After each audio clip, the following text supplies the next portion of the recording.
¿Qué tal? Bienvenidos a esta nueva edición de presentaciones de libros en Hablemos Escritoras. Estamos tan contentos de tener a un grupo que además está en varios lugares del mundo y bueno, estamos felices y agradecidos. Mónica Velázquez, una gran promotora, estudiosa, investigadora, escritora, que ha ayudado y ha apoyado tanto a Hablemos Escritoras. Feliz de recibirlos el día de hoy y bueno, pues vamos a tener una presentación sobre un libro que me parece que es fundamental. Me parece que es fundamental porque tenemos toda esta idea de que, bueno, hay tantas escenas literarias, tantos escenarios literarios, tantas comunidades, y a lo largo del continente, de Estados Unidos y de España, pero en algún momento como que todo lo tomamos por hecho. Ahí están, pero ¿por qué no sabemos de ellas en los otros países? ¿De qué manera se pueden hacer comunicación entre un lado y otro? Y bueno, pues hoy estoy dándole la bienvenida a estos pioneros que están haciendo una buenísima investigación con un libro enorme. El libro se llama Poesía en Bolivia, 1990 al 2023. Imagínense nada más que rango tan amplio en el tiempo que están abarcando, tan abarcador, que es verdaderamente algo enorme. Y bueno, primero tenemos a Mónica Velázquez Guzmán, a quien ya mencioné. Ella está en Bolivia. ¿Estás en Bolivia ahorita, Mónica? Sí, en La Paz. Qué bien. Y bueno, nosotros en agosto con Hablemos Escritoras vamos a estar en La Paz, Bolivia. Estamos felices de poder hacer ese encuentro y de llevar los micrófonos hasta ese bellísimo país que me muero de curiosidad de conocer y de explorar más y más. Bueno, también bienvenida Marcia Mendieta Estensoro, que eres boliviana, pero no estás en Bolivia, ¿verdad? Sí, hola, muchas gracias por invitarme, estoy muy contenta de estar acá. Y sí, soy boliviana, ahora estoy justo de viaje, pero me di un tiempito para estar en esta presentación que me parece que va a estar muy interesante. Estoy ahora en la ciudad de Breda, en Holanda, estoy de paseo, pero vivo en Cochabamba, en Bolivia. Ah, qué lindo, qué lindo. Entonces, ahí estás hasta el otro lado del océano, magnífico. Magdalena González Almada, Argentina. Estuvimos en Argentina en diciembre del año pasado. Fue una cosa de sueño, de sueño. Bienvenida. ¿Tú estás en dónde ahora? Hola, ¿qué tal? ¿Cómo les va? Buenas tardes a todos, a todas. Gracias por la invitación. Yo estoy en Córdoba, soy de Córdoba y en este momento estoy acá residiendo. Ah, pues qué bien. Bienvenida también. Bienvenida, César Flavia. Tú naciste en Bolivia, estás en Bolivia ahorita, ¿en dónde estás? Hola, ¿cómo están? Yo estoy en Bolivia ahora, en la ciudad de La Paz. Sí, y nací aquí. Ah, qué lindo. Pues también, ya nos previnieron mucho de la altura, que tenemos la altitud y cuidarnos, que eso, todo un reto. Yo nací en Puebla, en una ciudad muy alta, pero creo que ustedes están más altos todavía, ¿no? Bueno, voy a hacer una lectura brevísima de sus biografías y después vamos a seguir con las preguntas para hacer un diálogo muy agradable y seguir con las preguntas del público. Gracias a todos por acompañarnos desde tantos lugares del mundo. Mónica Velázquez Guzmán nació en Bolivia, es poeta, ensayista y crítica literaria. Publicó los poemarios Tres nombres para un lugar, Fronteras de doble filo, El viento de los náufragos, Hija de Medea, que fue Premio Nacional de Poesía Yolanda Bedregal. La sed donde bebes y Abdicar de lucidez. Editó la antología de poesía boliviana del siglo XX, Ordenar la danza, una gran antología. Como crítica literaria es autora de un libro bellísimo que a mí me encanta y lo refiero mucho, Un presente abierto las 24 horas, una colección de ensayos críticos, y la colección de 14 volúmenes sobre poesía boliviana, la crítica y el poeta. Es doctora en literatura hispánica por el Colegio de México, maravilloso, y actualmente es docente de la carrera de literatura de la UMSA. Bienvenida, Mónica. Marcia Mendieta Estensoro, nació en Bolivia también, es poeta, narradora y comunicadora. Cursó el diplomado en escritura creativa de la Universidad Privada de Santa Cruz de la Sierra, donde ahora es docente, y la maestría en escritura creativa en la Universidad de Nueva York, en NYU, magnífica, grandes colegas ahí.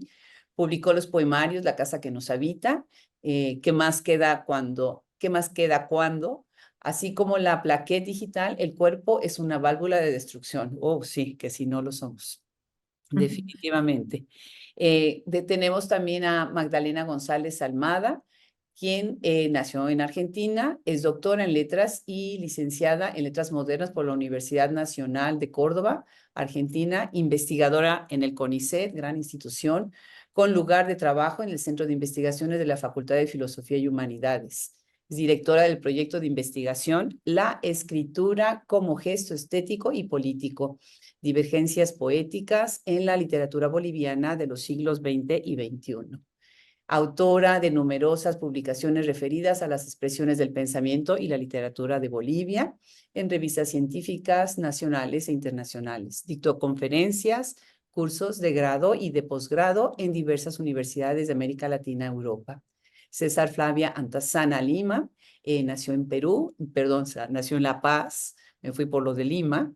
Desde el 2004 forma parte del espacio transcultural Almatroste, desde 2007 de la editorial artesanal del mismo nombre y del fanzine La Zurda Siniestra. Me encantan los fanzines. Coorganizadora de FLILIA, La Paz, Feria del Libro Independiente y Autogestionado. Ha publicado el libro de narrativas y los poemarios, el muestrario de las pequeñas muertes, Cuerpos Imperfectos, en el marco del segundo concurso de poesía Edmundo Camargo, y Macho Chistics, estudiante de posgrado en la carrera de literatura de la UMSA de La Paz. Se declara creyente de la praxis anarquista y reivindica el feminismo queer en toda su monstruosidad, según sus propias palabras. Nos los pusieron así en paréntesis para que también quedara. Pues bienvenidos, qué increíble, qué maravilla lo que estamos haciendo el día de hoy, que yo creo que es totalmente histórico. Mónica, cuando uno hace una antología, es un calvario, porque se tiene que incluir y al incluir, al antologar, excluyes. Y siempre estos criterios, ¿sí? Pues son un proceso complicado. Cuéntanos, ¿qué te convoca a hacer este libro? ¿Y cuáles fueron tus criterios sobre quiénes tenían que pertenecer a él y desde dónde tenían que pertenecer? Gracias, Adriana. Hola a todos los que nos acompañan. Un gusto en esta conversación. Bueno, por un lado, este libro es la continuidad de la colección esa de 14 volúmenes sobre poesía boliviana. Me parecía que había que actualizar al corpus, digamos, de autores nacidos después del 70, porque nos habíamos quedado por ahí en la colección. Y tampoco había mucho escrito, ni muy sesudo, digamos, sobre autores más recientes en la poesía boliviana. Entonces, de ahí nace la inquietud. Pensé en un libro colectivo porque, bueno, hace rato en la colección de 14 volúmenes yo fui la coordinadora, pero hay muchísimos autores en esos tomos. Y yo creo ya que a estas alturas el saber, el hacer tiene que ser un poquito más colectivo, más grupal. Igual creo que es una época complicada para que los grupos se mantengan mucho tiempo. Ahora estoy pensando a apostar a una cosa como el grupo pop-up o una cosa así, ¿no? Un grupo que aparezca, haga algo junto, se líe, pero luego pueda aparecer y desaparecer. Entonces convoqué a gente conocida, cuyo trabajo conocía yo tanto como poetas, como críticos, como docentes, etcétera. Quería yo que fuera muy diverso, que justamente se leyera lo boliviano desde dentro, desde fuera, desde quienes residen pero no son de acá, desde quienes nos estudian desde afuera. Me parece que nos falta, y bueno, es chistoso que lo diga desde La Paz a 3.600 metros, pero nos falta aire, nos falta circulación, y creo que eso me parece importantísimo, ¿no? Que se lea desde diferentes lugares, diferentes alientos, diferentes escrituras. Hemos dejado que Marcia y Paola, que han hecho un ensayo a dos voces, hagan un formato totalmente fuera del ensayo más clásico. Quería esa pluralidad, necesitaba sentir que hoy día ya solo podemos mirar fractalmente, ¿no? Las cosas, entre ellas la poesía, y quería que lo refleje el libro. Mónica, y este gap tan grande de años, ¿no? Este periodo tan grande, el espectro tan grande que estás abarcando, también me imagino que tenías que haber decidido este parteaguas, ¿no? El 2023 me parece lógico, pero ¿por qué iniciarlo en el 1990? Bueno, yo creo que en el 90, como en muchas partes del continente, se cambia un poco de ciclo, ¿no? Salimos de las dictaduras, de la llegada problemática a la democracia, de la llegada muy problemática también al triunfo del capitalismo y del mercado, etcétera. Entonces creo que evidentemente hay una ruptura ahí, además, entre quienes ya nacimos en dictadura y que pasamos la infancia un poco en eso. pero publicamos nuestros primeros libros ya en los 90s, con un momento en el que en Bolivia por lo menos fue de mucha efervescencia cultural. Hoy día lo extrañamos profundamente, porque en esa época teníamos 10 suplementos literarios y hoy no tenemos ninguno, y condiciones así. Y creo que eso marcó también la forma en la que aparecimos en la escena literaria desde los 90 hasta acá, que ya cierra con la digitalidad y la tecnología y hay otro cambio. Claro, claro, magnífico, pues muy interesante. Magdalena, ¿cómo te invitan a este libro? ¿Cómo dices, oh, llegó este mail o me dijeron en esta conversación, salió en esta reunión? ¿Cómo llegas ahí? Y bueno, llego por la invitación de Mónica, precisamente, que bueno, estaba con la idea de hacer este libro, este volumen colectivo. Bueno, fue muy lindo porque yo desde hace tiempo ya que trabajo con literatura boliviana y eso también implica estar en contacto así con amigos y amigas que están en Bolivia, que trabajan en la universidad, que son escritores, escritoras. Entonces, bueno, me pareció que era una oportunidad como muy linda, digamos, para compartir, para poner en común y bueno, nada, me pareció genial la idea, ambiciosa, eh, pero muy genial, muy genial. ¿Por qué una argentina estudia Bolivia? Eh, bueno, nunca sé muy bien qué responder a esa pregunta, no lo sé. Empecé a estudiar literatura de Bolivia hace como 20 años, un poquito más quizás. Llegó a mí un volumen con un pequeño ensayito de homenaje a una novela que después fue mi objeto de estudio en mi tesis de licenciatura, Aluvión de Fuego de Óscar Cerruto. Y me gustó, y fue casi como una casualidad, pero eso después me llevó a viajar, hice numerosos viajes, después viví allá entre 2005 y 2010, hice mi familia también, así que fue como una cosa que apareció y un viaje en el que decidí dejarme llevar. Qué bien, qué bien. Bueno, pues nunca sabe uno los destinos, ¿no? Estaba platicando con Florencia Esteves, que es argentina, y la invitan a escribir un libro sobre Frida Kahlo, ¿no? Es la cocinera de Frida. Y bueno, pues así son los entrecruces en este continente que está tan comunicado, ¿no? Maravilloso. Pues felicidades por eso. César Flavia, ¿tú de alguna manera piensas que este libro va a contribuir de otra manera, de una manera muy distinta en la conversación sobre poesía y literatura? ¿Y cómo llegas al proyecto? Claro, llego al proyecto porque Mónica Velázquez, pues le caigo bien, entonces sí, nos conocemos un buen tiempo, ella fue mi profesora de poesía en la universidad, ¿no? Muy jovencita ella, por supuesto. Y Más me vale invita a claridad es eso. por supuesto. Y, y su invitación me parece maravillosa, ¿no? Porque es la posibilidad de pensar a muchas voces, ¿no? Que ella misma ha dicho hace un momento, ¿no? Dijo hace un momento. Y yo creo que en ese sentido sí es importante el texto, ¿no? Sé que estos libros de poesía boliviana, a los que estaban haciendo referencia hace un momento, esos volúmenes, no son también trabajos colectivos. Entonces, esa apuesta de ella, ¿no? De Mónica, por esta mirada plural, qué sé yo, sobre estos temas, muchos otros también, claro, me parece vital, ¿no? Me parece muy refrescante, ¿no? Porque, claro, se hace en muchas otras disciplinas, ¿no?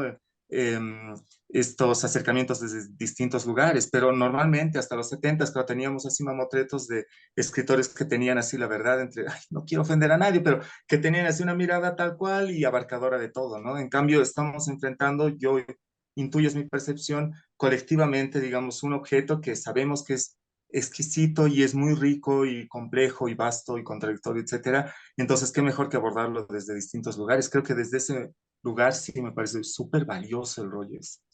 Claro, claro.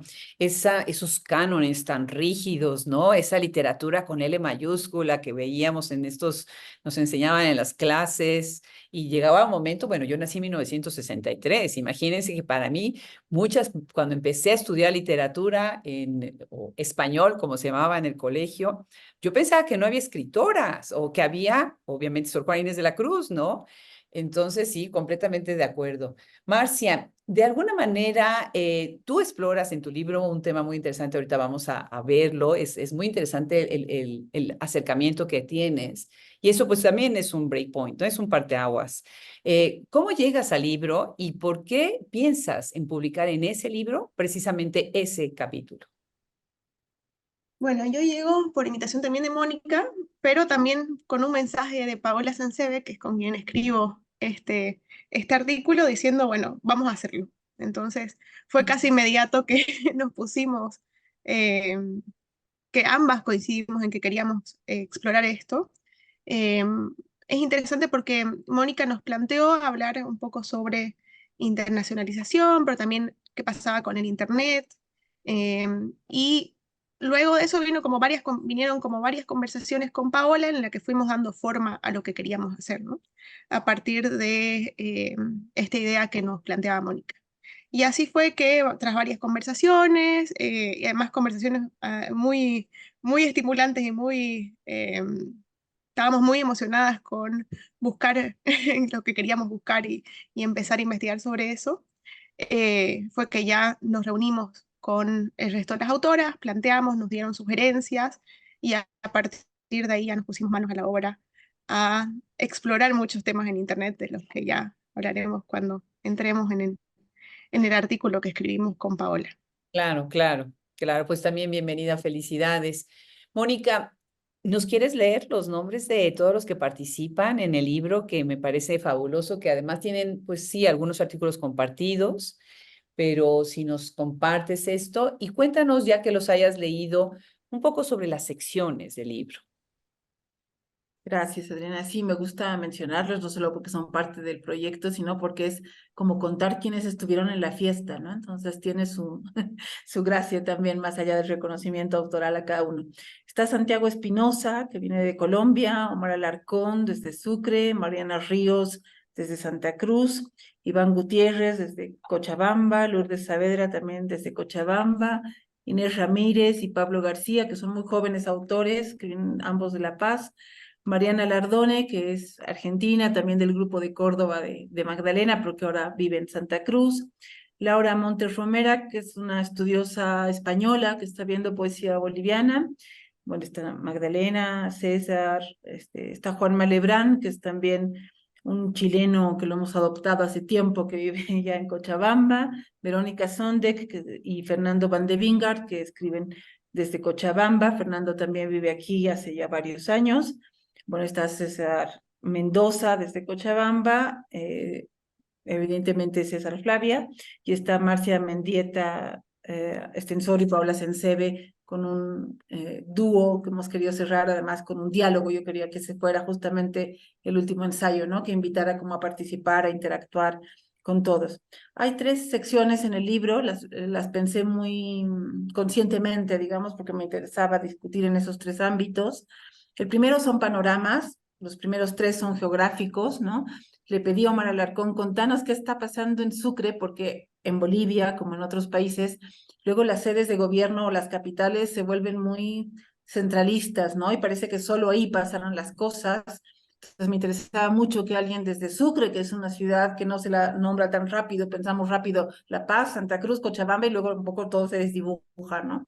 Y a mí es un ensayo que me ha enseñado mucho. Yo leo poesía obsesiva y apasionadamente hace muchos años, pero la verdad es que Omar nos reveló una cantidad de nombres de poetas que no teníamos idea que estaban y que habían hecho y que habían dejado una huella, y me parece una restitución muy justa, ¿no? Lo mismo hizo Mariana Ríos con Santa Cruz. Yo creo que ahorita Santa Cruz es un polo muy importante de concentración, de pensamiento y de producción de poesía, entonces me interesaba que ella nos lo contara. Y Santiago Espinosa, que hace otro mapa de lo que desde Colombia y desde sus intereses lee en el país, ¿no? Yo me sumé a esa sección con más bien un mapa un poco temporal para hablar de poetas nacidos en los 80, que me parece que es una generación muy interesante porque hay ahí un cambio de noción de poeta y de poesía que creo que es importante ver. Y después está la sección más larga, que son ensayos puntuales sobre autoras, autores. Les pedí sí a todos que no hablaran de un solo poeta, sino que pusieran por lo menos 2 a 3 en conversación también para justamente abarcar y extendernos un poquito más, ¿no? Entonces, bueno, ahí hay muchos ensayos sobre autoras y autores nacidos en los 60, en los 70, incluso alusiones en los 90, ¿no? Con esta generación ya más digitalizada, etcétera. Y la tercera sección, que es una sección que la pensé mucho porque con Fernando Van de Wingard hace rato hablamos de que a veces ignoramos también qué pasa luego del libro, o sea, que el libro viene cobijado, ¿no? Hablamos a escritoras, es muy cuidadoso en ese tema de acompañar, o sea, que el libro no es solo el libro, no es todo lo que arropa o no a un libro. Y entonces es una sección dedicada pues a la noción de talleres, de festivales, de cómo se edita, cómo se circula un poemario, pero también ahí César Flavia nos hizo un mapa bastante interesante también de cómo se lee, dónde se lee, un poco en plaza, en bar, en lugares menos oficiales para la poesía, ¿no? Son esas tres secciones. Claro que sí. Los que nos están acompañando tal vez no sepan, pero dentro de Hablemos Escritoras, que somos el repositorio de voz y la enciclopedia más grande del mundo hasta el momento, de escritoras contemporáneas y de todos los tiempos, traductoras, críticas, por supuesto, todo lo que tiene que ver con edición y con editoriales. Tenemos una sección que se llama Literatura alrededor de la mesa, en donde cada 3 meses tenemos el honor de tener convocadas al grupo de críticas que aportan en esta conversación sobre distintos temas, y Mónica es parte de esta mesa, Literatura alrededor de la mesa, LAM, como le decimos de cariño, y me parece que fue la tercera entrada. Hablamos precisamente de circulación y circuitos a nivel continental. Los invitamos a que escuchen y lean en texto, también en la página web. Esta maravillosa, es una cátedra imperdible. Es muy difícil hacer ese podcast y sin embargo son todas tan generosas. Tenemos representantes de distintos países. Así que bueno, ahí entra precisamente esto que estás diciendo en este capítulo, en esta última sección, la circulación. Magdalena, de alguna manera, en tu título, primero déjame ir al título del capítulo, dice, pensar con la yema de los dedos, entramados lingüísticos, encantos de Elvira Espejo Ayca y Elías Caurey. Aquí estás entrando en un tema que me parece fundamental, que tenemos que atender urgentemente, que es reconocer y darles lugar a los escritores de lenguas originarias.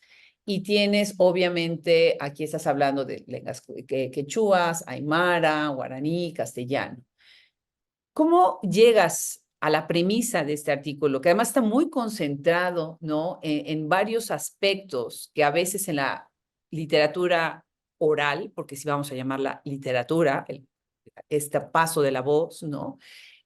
A veces como que queda un poquito suelto, ¿no? ¿De qué manera tú unes en este capítulo ese tema?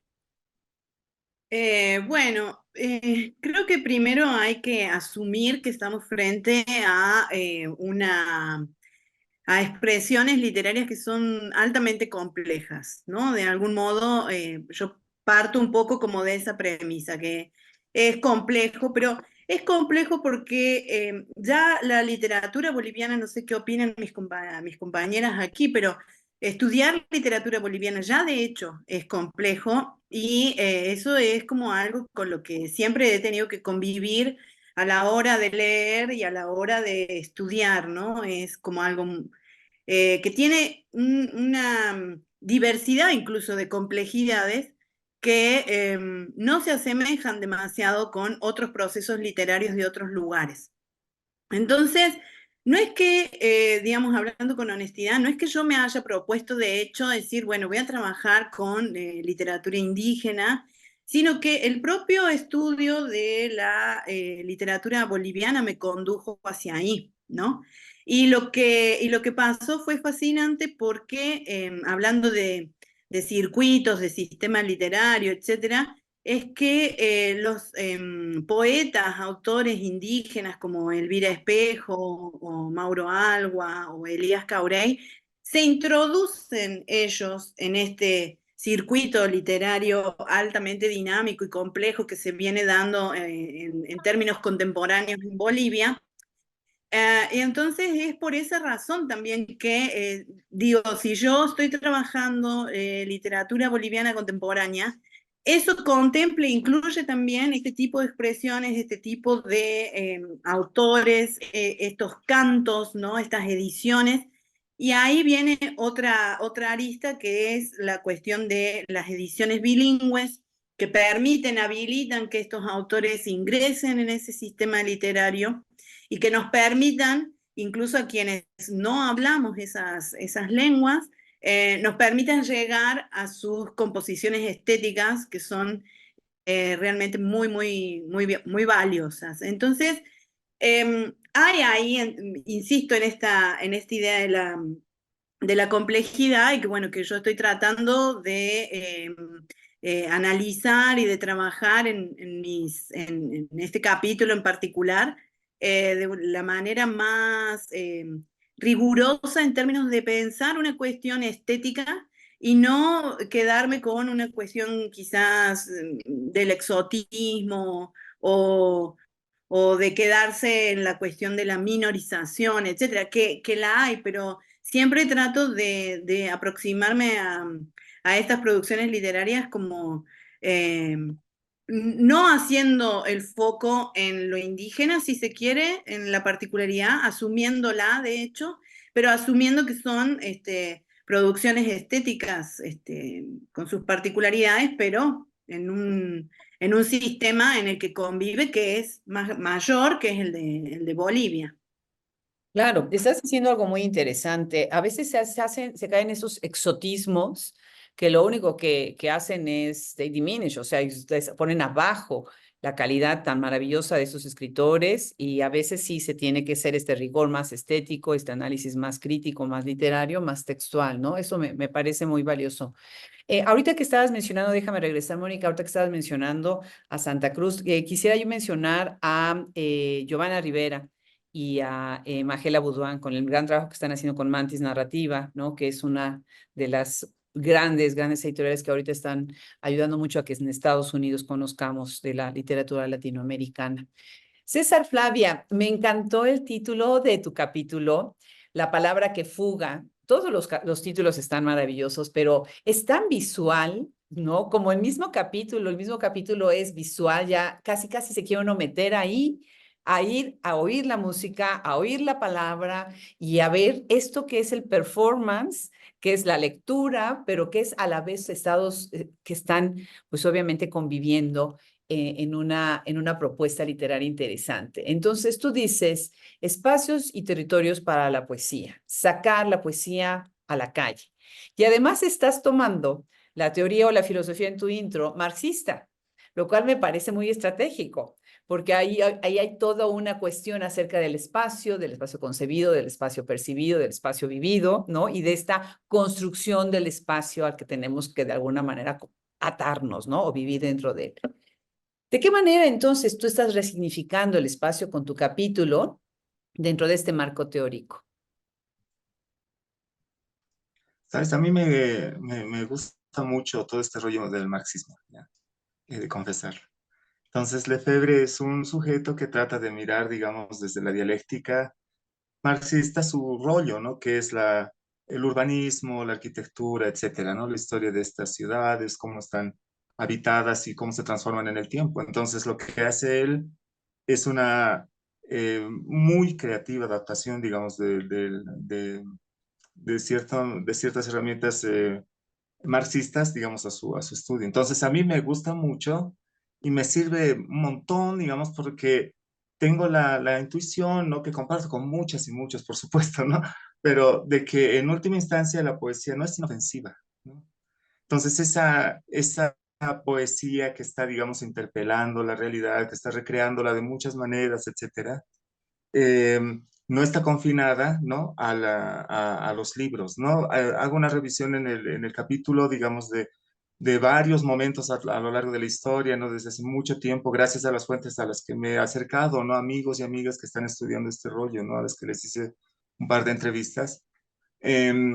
Intuyo, ¿no? Que es evidente más bien que la poesía siempre ha estado como saliendo de los libros, escapando de las estanterías, ¿no? Entonces se ha ido al encuentro, ya sea de grupos de iniciados o iniciadas, ¿no? Pero también de grupos, digamos, de tinte más popular, ¿no? Todos los grupos políticos de antes de los 50, ¿no? Después también, pero sobre todo antes de los 50 aquí en Bolivia, tienen sus, digamos, comisiones culturales. Entonces están ahí abriendo como espacios en los que se leen manifiestos, pero también se leen canciones, se cantan canciones y se leen poesía. Entonces, esa riqueza a mí me parece maravillosa, además de que ese habitar la urbanidad, digamos, ¿no? La ciudad, etcétera, las calles, los bares, como decía Mónica hace un momento, eh, me parece que es genial leerlo desde este aparato marxista que pone atención a la conflictividad de nuestras relaciones, ¿no? Y de cómo esas relaciones están condicionando, esas relaciones conflictivas están condicionando nuestra forma de habitar la ciudad, de leerla, de alterarla o de validarla, etcétera, ¿no? Entonces, vengo de una generación que ha visto arder varias veces esta ciudad tan hermosa que es La Paz, ¿no? En sus revueltas y sus manifestaciones. Entonces, yo recuerdo, ¿no? Y está en el texto que la poesía siempre ha estado en estos mitines, por ejemplo, ¿no? En estos espacios en los que se está cuestionando las relaciones de poder, las relaciones de jerarquía, ¿no? La explotación, la misoginia, la homofobia, ¿no? Entonces, para mí me es precisa preciso el material teórico porque responde a esta intuición que tenemos de que la poesía no es inofensiva y que realmente puede ser un instrumento desestabilizador, en el mejor de los sentidos. Déjame contarte que uno de los primeros proyectos que tuvimos, se congeló un momentito la imagen, pero ya, déjame contarte que uno de los primeros proyectos que hicimos con Hablemos Escritoras fue un libro que se llamó Romper con la Palabra, Violencia y Género en la obra de escritoras mexicanas contemporáneas. Y ahí colabora Artemisa Telles. Bueno, Artemisa, no, ella estuvo en el segundo libro que fue Romper con la Palabra, Romper de otras maneras, fue la segunda parte del libro. Y Artemisa Telles hace un capítulo muy interesante sobre bares en la Ciudad de México, en donde igual van a bailar y demás. Están ahí todavía, bueno, toda esta historia que sucede dentro de lo que es el bar. Y que se transforma en un espacio literario también, en un espacio para la literatura. Pues muy bien, muy interesante. Marcia, poesía y no lugar. Fíjate que para nosotros el término no lugar ahorita está siendo muy importante, quienes estamos analizando lo que está sucediendo con la literatura en español en los Estados Unidos, porque una de las constantes que nosotros vemos en la obra de escritoras y en la diáspora migrantes dentro de Estados Unidos es que escriben una de las características que estamos tratando de sacar, que nunca vamos a sacar todas, obviamente, es el no lugar, escribir desde un no lugar. Y hay una teoría muy amplia acerca del no lugar y hay obviamente un concepto y un corpus crítico sobre esto. Pero tú te estás yendo a una conversación sobre lenguajes y la creación desde las redes. Y nos enfrentas en estas conversaciones contemporáneas, o sea, yo ya en mis 60 años, o sea, estás pensando, bueno, ¿qué es el arroba? ¿Somos un arroba? O sea, yo ya estoy queriendo, propongo que cambiemos el significado de la palabra friend. O sea, ¿cómo es posible? Otro día que estaba yo revisando y decía, wow, tengo miles de friends que en las redes, ¿no? ¿Cómo llegas a esto? Interesantísimo tener estos interlocutores en donde todo está tan acotado, tan entrecortado, te cuentan los caracteres. Y con eso se problematiza la escritura y la lectura y la comunicación, ¿verdad? Cuéntanos, Marcia.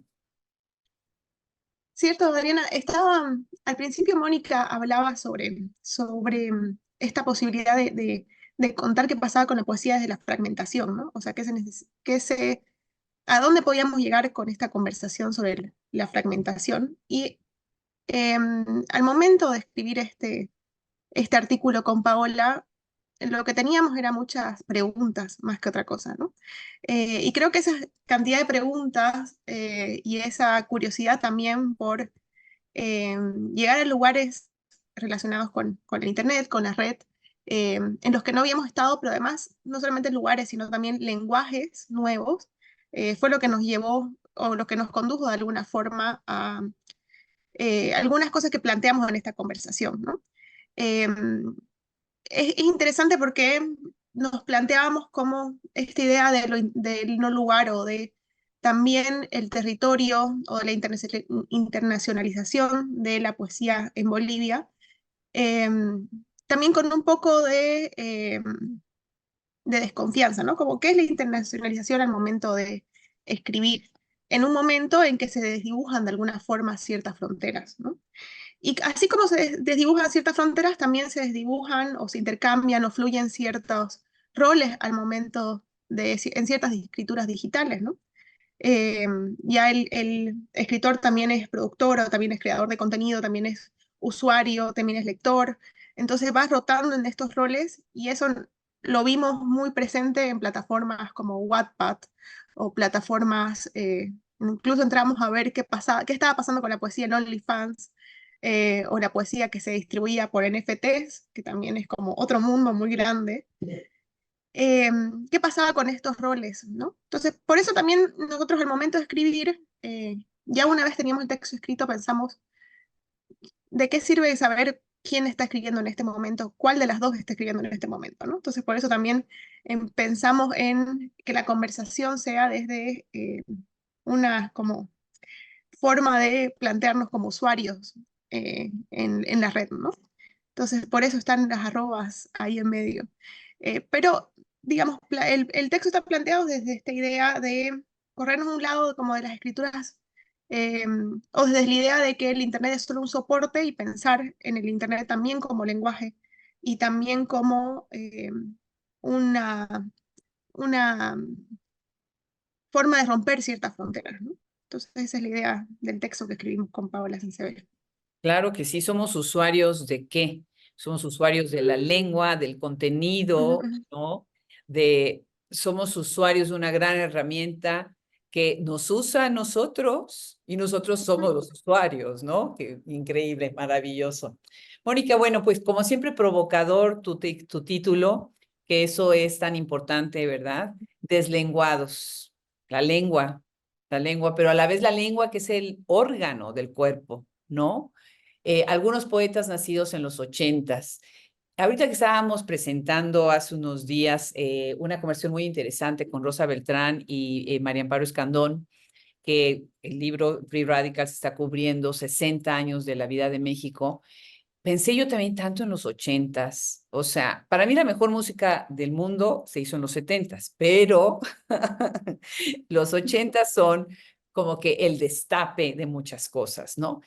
Cuéntanos, esta década tan turbulenta, obviamente descubriste muchas tendencias que se dieron ahí, que empezaron ahí y que después desataron, ¿sí? Muchas cosas que tenemos hasta el día de hoy, ¿no? Platícanos un poco sobre tu capítulo. Sí, Adriana, bueno, es un grupo de poetas muy curioso este. A mí me parece que es siempre arbitrario y azaroso haber nacido en la misma década, ¿no? Pero me pareció como a veces me gusta ponerme como reglas de juego, ¿no? Como lentes que te obligan a mirar las cosas de otra manera y una de esas era pensar, todos los que han nacido en los 80 y publicaron ya en principios del siglo XXI, ¿tienen algo en común o no? Porque podría no ser, ¿no? Podría ser solamente que uno nació en esa década. Y me pareció importante e interesante ver que en la mayor parte de ellos y ellas hay una noción muy diferente de poeta de la que hay en mi generación, ¿no? Me parecía que lo tomaban como, bueno, soy poeta entre otras cosas. Entonces, soy poeta, pero soy cineasta, soy activista, soy gastrónomo, soy profesor de lenguas. Es decir, no había una noción de que uno es poeta, digamos, que creo que todavía en mi generación lo vemos como en términos no solo identitarios, sino casi ontológicos, ¿no? Es decir, soy poeta porque estoy poeta en el mundo, digamos. En esta generación no, me parece que empieza a quebrarse. Ahora estoy trabajando un artículo sobre los poetas ya nacidos en los 90 y es más radical todavía, creo, esa posición y ese descreimiento respecto al sitio poeta. Entonces me parece que habían muchas que coexistían también en esta generación, tendencias que apuntan casi a lados contrarios de lo que es la poesía, ¿no? Por un lado, poetas como Roberto Oropeza o como Albanela Chávez, un poco Milenka Torrico, digamos que todavía hay una fe, digamos, en la palabra y en el hacer poético, ¿no? Pero al mismo tiempo está una voz tan perturbadora, fuerte como Edgar Solís, un poeta muy importante en la poesía y los activismos LGBT, etcétera, ya muy marcado, ¿no? Y muy fuerte, muy asentado en la poesía. Y paralelamente un grupo de poetas muy experimental, que la poesía boliviana no es muy experimental en sí, en su historia, como Pamela Romano y Diego Mejía. Los dos han migrado a otras áreas, después no han continuado publicando, cosa que lamento porque los extraño su voz. Y poetas que lamentablemente murieron muy pronto, nacidas en esta década, como Emma Villazón y Lu González, quienes ya en sus obras habían dejado y han dejado, creo, una búsqueda muy coqueta y muy fuerte con lo digital, con lo programal, con otras áreas, salirse del libro, cosa que ya vamos a ver súper lograda en la generación de Marcia, ¿no? Que es ya así 90s total, y que dicen esta cantidad de términos que uno trata de alfabetizarse y de alcanzarlos en la tecnología y en la digitalidad y en el ya multiverso, ¿no? Entonces me parece una generación muy interesante para ver la coexistencia de tendencias que luego marcan hacia atrás y hacia adelante un quiebre, pero también en un cambio en la noción misma de poeta, como hace la misma Elvira Espejo, que pertenece a esta generación, por ejemplo, pero no desde la tecnología, sino desde la tradición popular comunitaria, que es otra manera de romper, ¿no? Claro, claro, claro. Pues qué bárbaro, nos dejas un montonal de tarea, porque ya ahora ya me despiertas la curiosidad de tantos nombres. En serio, hay que leer el libro con una libreta junto y pluma, porque sí está riquísimo, eso es maravilloso. Para todos los que nos están escuchando, los invitamos a que pongan sus preguntas en el chat, en donde vamos a responderlas. Brenda Ortiz, nuestra gran Brenda de Hablemos Escritoras, estará pendiente también de eso. Y les recordamos que esta presentación va a estar disponible en nuestro canal de YouTube, en Hablemos Escritoras, en donde tenemos nuestra playlist, en donde podrán ver esta y otras presentaciones. Así que bueno, nos va a dar mucho gusto también verlos por ahí. Magdalena, este libro es gratuito. Está disponible para que todo el mundo lo baje. ¡Qué placer, qué maravilla! Y entonces, al poderlo bajar así, obviamente tenemos acceso a que más personas lo puedan leer. Dime qué opinas sobre esto de tener el libro de formato gratuito. Y también tengo curiosidad de ver de qué manera crees tú, aunque dijiste hace rato que no te estabas concentrando en lo que son lenguas originarias, pero ¿crees tú que quienes estudian lenguas originarias necesitan tener una cierta formación para poderse acercar al tema? Además de, por supuesto, si pueden dominar las lenguas, ¿no? ¿Qué opinas tú, Magdalena, sobre esto? Bueno, sobre la primera parte o sobre la primera pregunta, a mí me parece como muy valioso esto. Primero, el libro en sí, más allá de que yo particularmente esté formando parte, ¿no?, de él, como estudiosa, inquieta, podría decir, de la literatura de Bolivia, este tipo de libros que van sistematizando, que van mapeando y que de alguna manera organizan la producción, sobre todo para quienes estamos lejos, ¿no? Que muchas veces no podemos experimentar. Yo leía los artículos de Marcia y Paola, el de César Flavia, bueno, qué ganas de estar ahí, qué ganas de estar escuchando, de ver, ¿no? Y cuando estás lejos, bueno, se complica un poco porque evidentemente hay cuestiones que precisamente se nos quedan en las ganas y nada más. Pero este tipo de libros para quienes estudiamos, para quienes investigamos, no solamente Bolivia, quienes nos preocupamos por la producción literaria latinoamericana, bueno, por supuesto que es sumamente valioso y no podríamos acceder de otra manera si no fuera de descarga gratuita.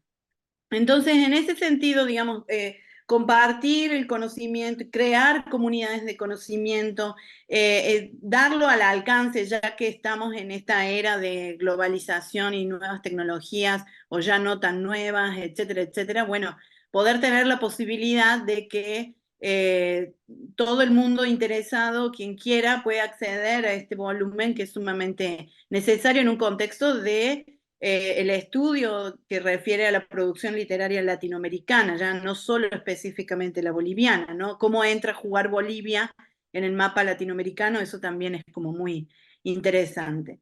Y respecto de tu segunda pregunta, yo no sé si hace falta una formación específica. Yo creo que hace falta lo mismo que vos comentaste recién, esta palabra que me encanta, que es la curiosidad suficiente como para acercarse a objetos que, fíjate, en esta mesa que estamos ahora, todas nosotras, hemos trabajado, tenemos intuiciones, tenemos una curiosidad, la creatividad, jugar con una creatividad para poder producir, para poder pensar, no siempre en una clave académica así súper rigurosa y cerrada, sino arriesgar lecturas, arriesgar posibilidades. Bueno, es hacer un poco el ejercicio de pequeños saltos al vacío, ¿no? Que tienen que ver con nuestra forma de ser en lo que hacemos, ¿no?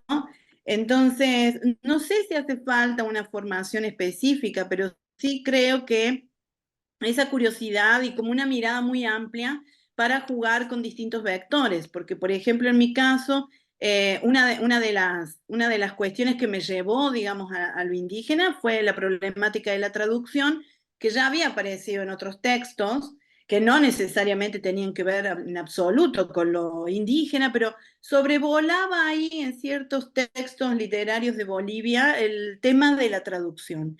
Y a mí me encanta ese tema, entonces entré por ahí, después una cosa fue llevando a la otra y accedo, digamos, a estos textos a partir de esas ediciones bilingües, etcétera, trilingües en algunos casos.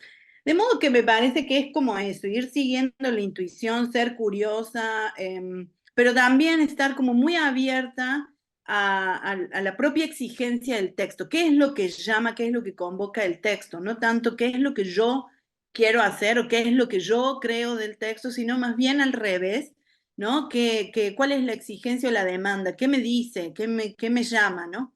Entonces, en ese sentido, creo que como investigadores, como profes de literatura y demás, tenemos que estar siempre como con la mirada bien lo más amplia posible para que cualquier fenómeno literario nos resulte así llamativo y podamos abordarlo de una manera lo más desprejuiciada posible.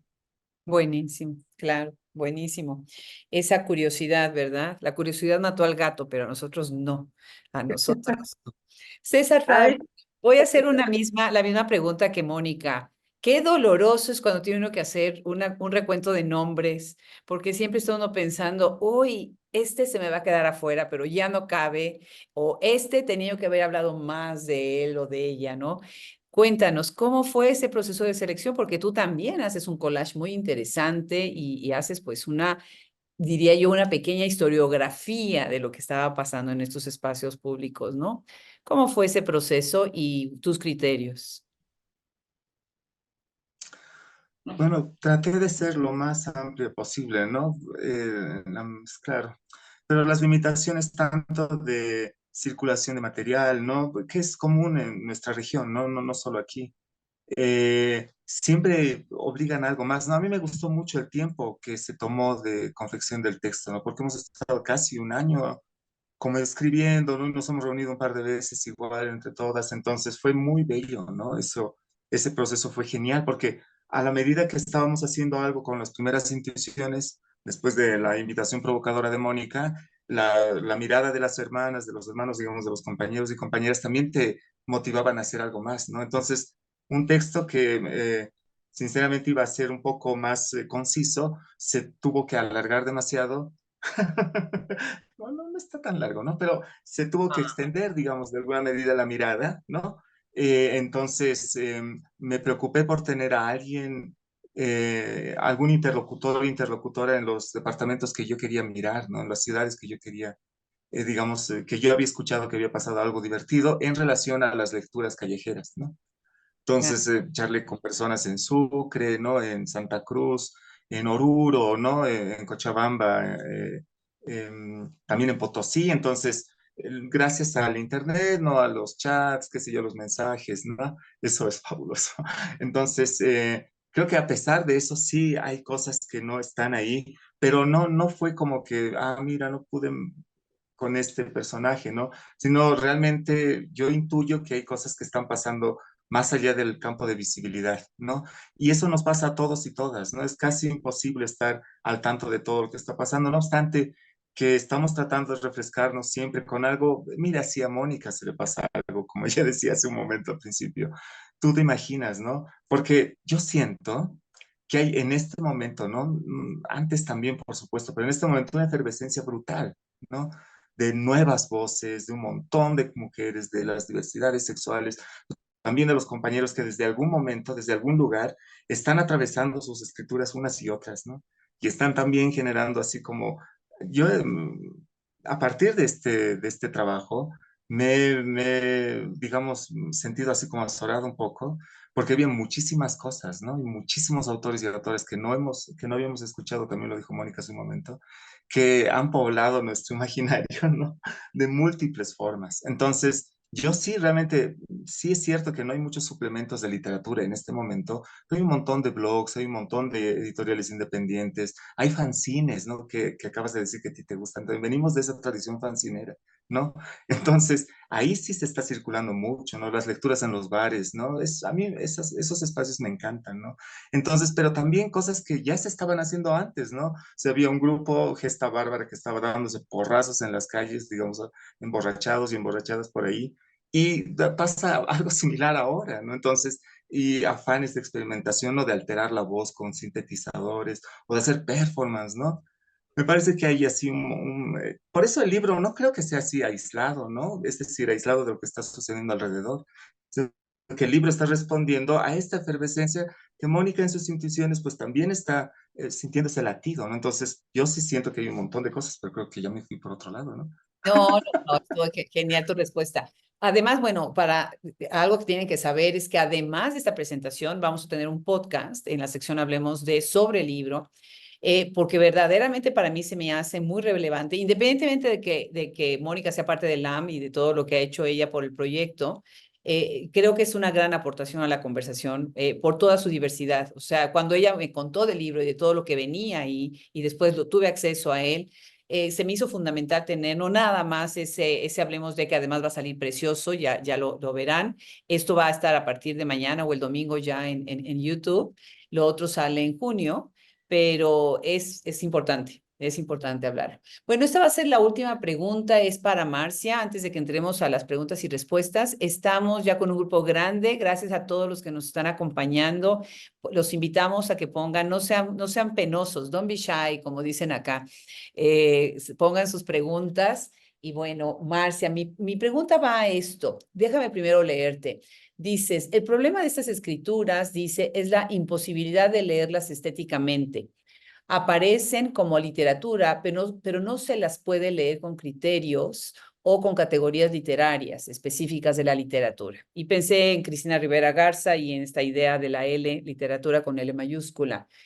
¿Piensas tú realmente, Marcia, que en algún momento la crítica, la academia, va a considerar esto parte también de un canon que se tiene, y me choca la palabra canon, que quede claro, ¿no? Pero un currículum en donde se pueda también, pues, enseñar, compartir, hacer parte, pues, de la conversación? ¿Qué opinas? Creo que la pregunta es complicada porque uno quisiera responder siempre desde el deseo de que Que sí, haya siempre una apertura, como decía Magdalena, ¿no? Como una apertura en la mirada y una mirada desprejuiciada también de estas escrituras, de las que abordamos o de las que empezamos casi a atisbar en este artículo, porque son como tan inabarcables como la red misma, ¿no? Entonces, quizá el deseo es que sí, que haya como una apertura y esta mirada desprejuiciada, voy a tomar las palabras de Magdalena de nuevo.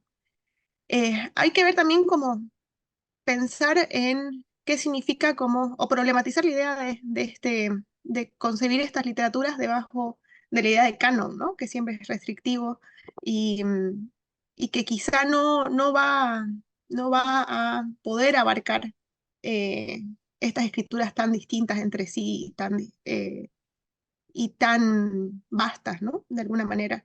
Entonces, quizá la idea de canon queda como un poco difícil de ver, pero también pienso que sí pueden haber nuevas preguntas y quizá la crítica y la investigación lo que trae también es curiosidad. Entonces, esa curiosidad me parece de nuevo súper relevante para empezar a abrir espacios de investigación y empezar a abrir preguntas respecto a estas escrituras.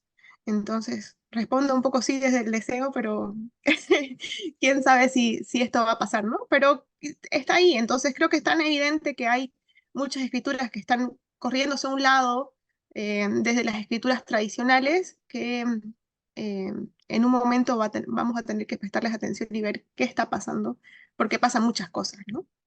claro, claro. Bueno, pues muchísimas gracias. Y Brenda, ¿tenemos alguna preguntita por ahí para empezar a la conversación con el más allá, con el exterior, el espacio exterior? Hola, muchas gracias a todos por acompañarnos, muchas felicidades por este gran libro Y tengo una pregunta por aquí. ¿De qué manera creen que la poesía puede contribuir a la transformación social y cultural en Bolivia y en América Latina?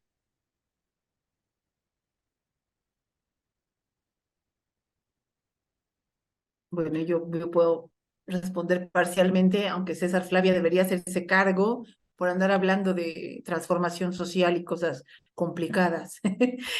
A ver, a mí me parece y nos ha pasado a todos, ¿no? Que alguna vez gente muy práctica, pero también un presidente de alguna república, no mencionaremos cuál por ahora, nos ha preguntado para qué sirve eso, ¿no? Es decir, no tiene injerencia en nada inmediato y útil.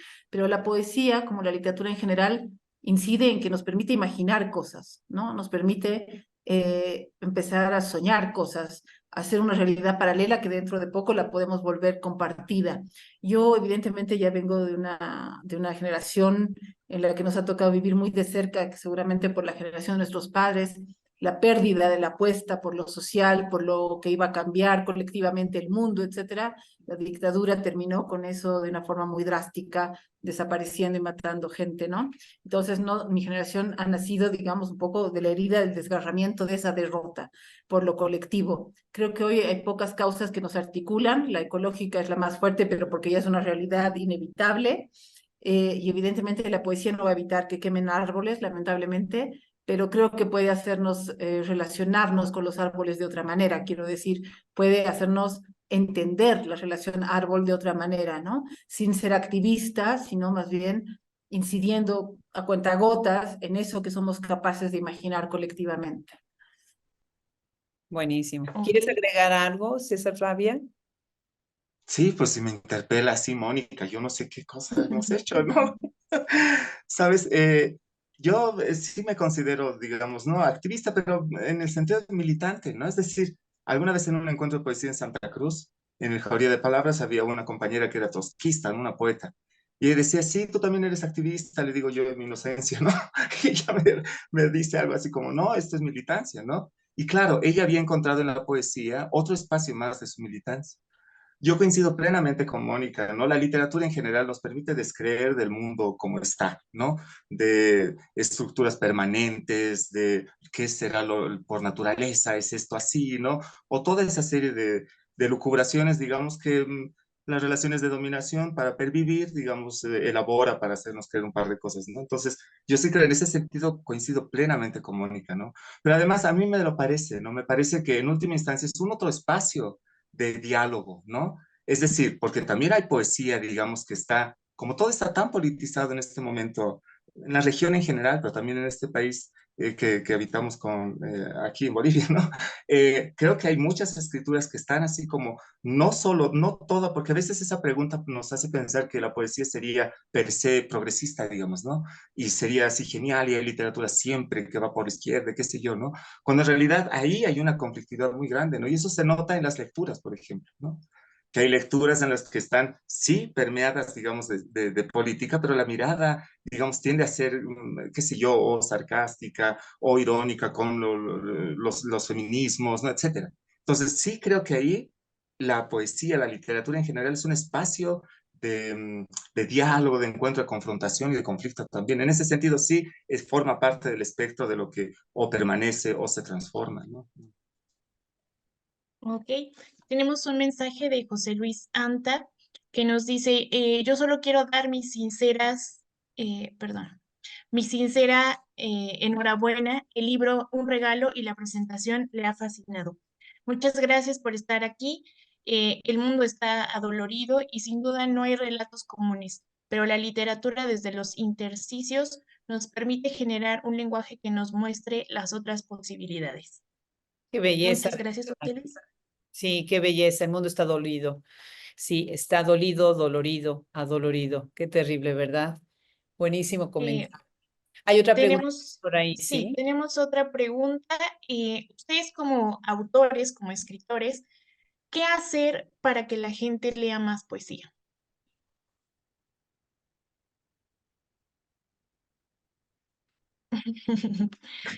Bueno, si quieren puedo arriesgar algo, aunque no sé. En principio que no sé, ¿no? Pero sí creo que quizás, por ejemplo, este tipo de volúmenes como el que estamos compartiendo y presentando ahora, te lleva inmediatamente, digamos, a buscar esos autores, esas autoras, esas escrituras, ¿no? Quizás desde nuestro lugar, no sé qué tanto podemos hacer por la lectura en sí, pero por lo menos creo que en este aspecto, digamos, cuando vos lees algunos de los textos que está incluido en este volumen, inmediatamente te dan ganas de ir a buscar y a leer esas escrituras, esos autores, esos poetas.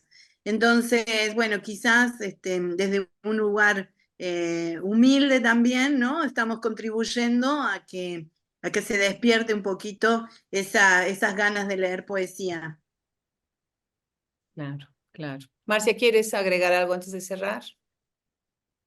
Sí, es una pregunta también complicada para pensar cómo la poesía puede dejar también ese sitial como muy, digamos, muy difícil o muy inalcanzable, ¿no? Creo que pensar también en que la literatura o la poesía más bien como un lenguaje que va transformándose y que va cambiando y que no solamente está encerrada en unos versos, creo que es importante, ¿no? Como la idea de la poesía más allá de la poesía, de la noción de poesía que tenemos. Creo que es fundamental, ¿no? Entonces, como pensar lo poético más allá de la publicación del libro, aunque también, como decía Magdalena, la publicación y el libro te llevan a la poesía desde otras formas, ¿no? A la curiosidad por otros autores y a la curiosidad por otras escrituras también, ¿no? Entonces, sí, creo que un poco por ahí.